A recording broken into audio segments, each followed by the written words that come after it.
Hi everyone, there is a quite interesting and probably somewhat overlooked line in the patch notes that I want to discuss here, and that is this one. Artillery and blast ray shrines no longer spawn in the pit. This is an update that has kind of snuck in here after the PTR. This is not even marked as red or anything like that, so I guess a lot of people might have missed this. And why is this so important? Well, now, the pit was designed to be kind of like the highest challenge in the game, the hardest content in the game, and supposed to be the end game measuring stick of builds. And what that means is that it's probably supposed to be unbeatable, similar to how originally Path of Exile was supposed to be unbeatable, I guess. And well, it also kind of was for a while until people grinded out that glyph. But now we have a much more limited character progression without the Tears of Blood glyph, for example, but we have other ways to scale up our characters pretty far. And I think that what is the intention here is that the pit 200 that we saw so many builds and people clear on the PTR is probably not supposed to be beatable at all. Similar to how, for example, in Diablo 3, when Greater Rifts came out, no one got anywhere close to the highest Greater Rifts in the game for like half a decade or something like that. There was a intentionally room left for people to become stronger, for patches to introduce power creep and so on. And eventually there was this technical limitation of Greater Rift 150 where the game engine couldn't handle much higher monster HP values anymore, and we started capping out on the Greater Rift system. But here we have the pit, and this is the first patch of the pit, and we're already capping out, and not just that, we're actually speed farming it in 1 minute on some builds. So that's how crazy it went on the PTR, especially like Sork builds, for example, could easily just basically teleport all the way to the boss and one-shot it. And we're gonna see many other builds doing something similar. So I think that what is going to happen most likely is that the devs are going to just omega buff the pit, like to the point of like a times 100 or something like that on the highest end, where it's just not gonna be beatable for anyone. And maybe the highest build will end up at like 150 or 120 or something like that. I don't know exactly, but at the very least, the devs have said that they are making the pit harder, and I'm pretty sure that includes especially a lot of extra HP for monsters, because this is also something they mentioned. They want monsters to fight back, they want them to not just die in a crowd control, and this will mean that eventually we're gonna hit the time cap. There's 10 minutes on the timer, and if you go above the 10 minutes, you're not going to get the reward at the end. So what's important about what I just described is that there was a pretty easy way to cheese all of that, and especially the boss fights with the shrines. And they had already implemented a few like kind of fail-safe mechanics here for the cheese to not really be so cheesy. For example, whenever you filled up the progression bar in the pit and spawned the boss, there was a portal opening up, you go in, and then when that portal opens, all of the shrines disappear on the map. You can't go and click any more shrines, so you have to click it before you go into the boss room at least. So that was kind of a strategy that people used to try to kill the boss.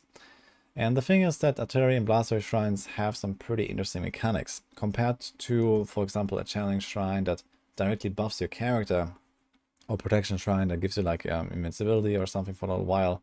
All these things are kind of like moderate power increases, but artillery and blast ray shrine specifically are mentioned here because they scale with the monster level. And what this means is that an artillery shrine in like a tier 1 pit will effectively do the same damage as in any tier of a pit, basically. And we all know how OP artillery and blast ray shrines are. You basically just walk up to the boss and you one-shot it with a blast ray shrine and with an artillery shrine.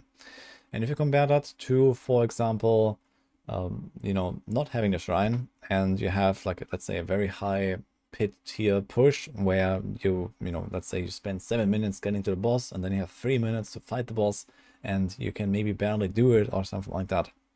Or you just go in and one-shot it with a blast ray shrine.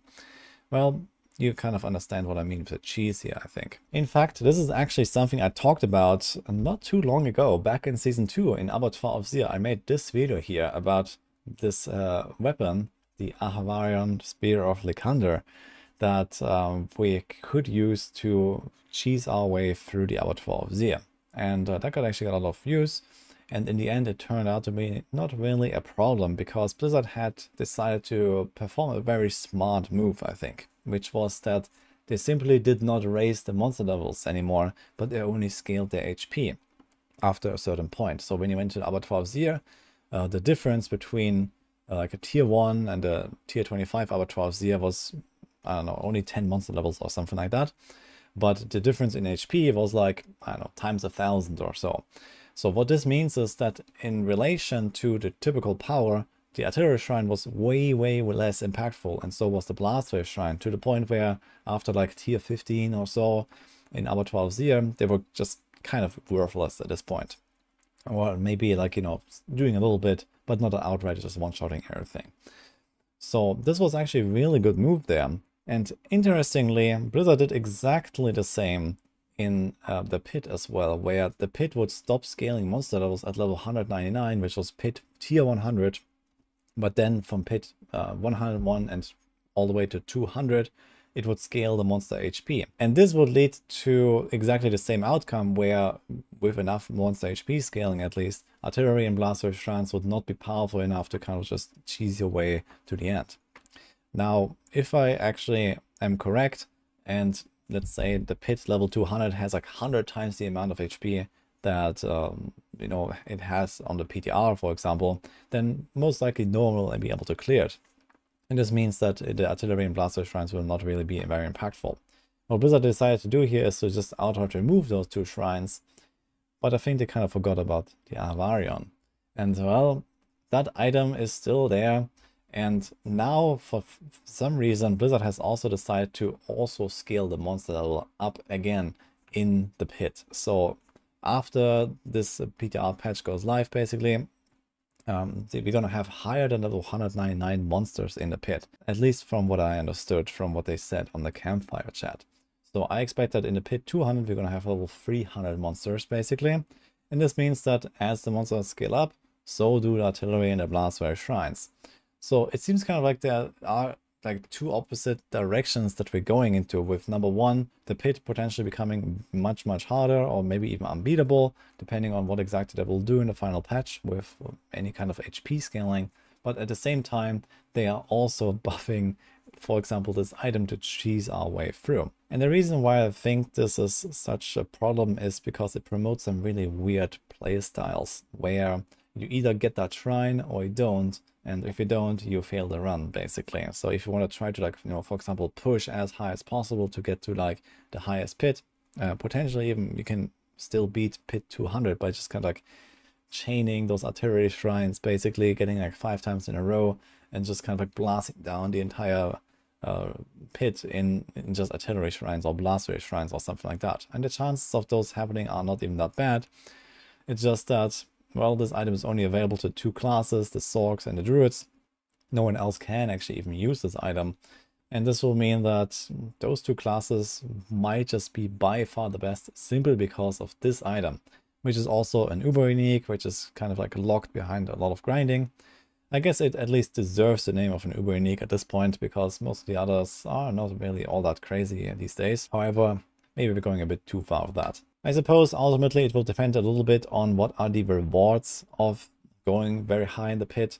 When we played the PTR, you get kind of like scaling rewards of the Neve Iron, which is the main material for masterworking that you have to farm, and not really all that much else. And it was not really such a problem to kind of like farm out these materials on a lower tier pits. But for example, in Abba 12 Zia, even with the supposedly unbeatable Abba 12 Zia tier 25, for example, there was actually a feat of strength that it could unlock, like an achievement, and that actually you know, asked you to clear a tier 25, even though the developers kind of wanted to make it impossible. And it's not even that unlikely that with the pit we might get something similar with like extra achievements for clearing a 200 or 150 or 100 or whatever. It's going to be like a really high benchmark, for example. Maybe there's even going to be some title or some other reward attached to that, and so on. And obviously people just want to try to go as high as possible. People want to try to compete. And if that is going to be the meta of, you know, how you get there, by just kind of like maybe playing a build regularly, let's say to pit to 150 or something, and then at that point maybe any build is too weak and you have to rely on this artillery shrine and blast wave shrine cheesing. And then you just kind of like grind those runs until you get lucky on the boss or something. That sounds pretty horrible. This is basically where we were at in Diablo 3 with like pylon fishing, conduit pylons fishing in particular, and these kind of things. And yeah, that was patched out really, really fast, like 8 years ago in that game, for example. Because we had exactly that problem that we had a lot of builds that were able to go through a run, clear, back then Greater Rifts, not the pit, but basically the same thing. And then you had the boss fight and no one was able to kill the boss in time. You just had like no single target damage to actually clear those high tiers, and there was no way to build that kind of single target damage. And depending on how much they scale up the pit, and if they make the highest pit tiers unachievable, well, then we're going to have exactly the same problems like in Diablo 3, because it's very easy to do a lot of AoE damage. You can kite enemies together, you can multiply your damage output by having larger pulls, for example. But you cannot do that on single target encounters on the boss. In fact, the higher you go, the more your DPS will go down, because as you drag out the fight against the boss, you're going to lose opportunities to stagger, you're going to have to dodge more of those shadow boss mechanics, and so on. So you basically get a double punish for going to higher tiers where bosses have more life. At least this is what happens to most builds. So we're going to see what's going to happen, but it's kind of weird, and I'm not really sure what to think about this line in the patch notes, which is actually something I was very happy about it originally, and also something I recommended. But then we still have this, and we still have this kind of like scaling monster level that will probably lead to the same cheese.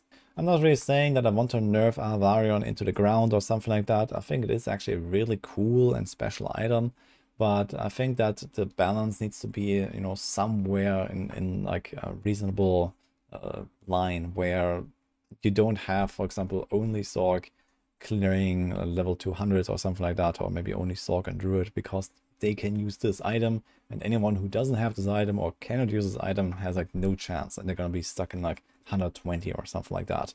I think there's actually a somewhat realistic possibility of that happening, again depending on how hard the highest pit tiers actually are. If they don't all mega buff the pit, then I guess it's not going to be such a problem. If, like, you know, 5 builds on every class can all go all the way to pit 200, for example, and even potentially farm it, then yeah, all of what I just explained is kind of irrelevant.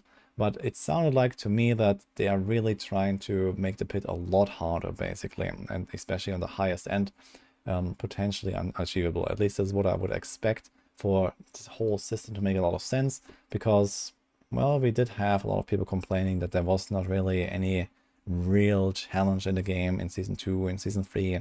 The game just kind of became easier and easier and so on. And with the pit, we actually have the opportunity to make like an infinite difficulty system. And I guess this is what we should expect as well. In any case, I've been rambling about this topic now for a while. It was just some thoughts that I had on my mind, and I wanted to discuss this in a video and kind of give my points on this and what I think. So TLDR, we have removal of artillery and blaster shrines, but we still have Ahavarion that can produce exactly the same outcomes, just with like a lot of RNG, and only for 2 out of the 5 classes, which I think is probably a bit of an issue in case that this is the only way to actually achieve the highest tiers possible. If the pit 200 is easy, I guess it's fine, but yeah. In any case, let me know what you think about this. Is it fine? Is it maybe something that should be addressed?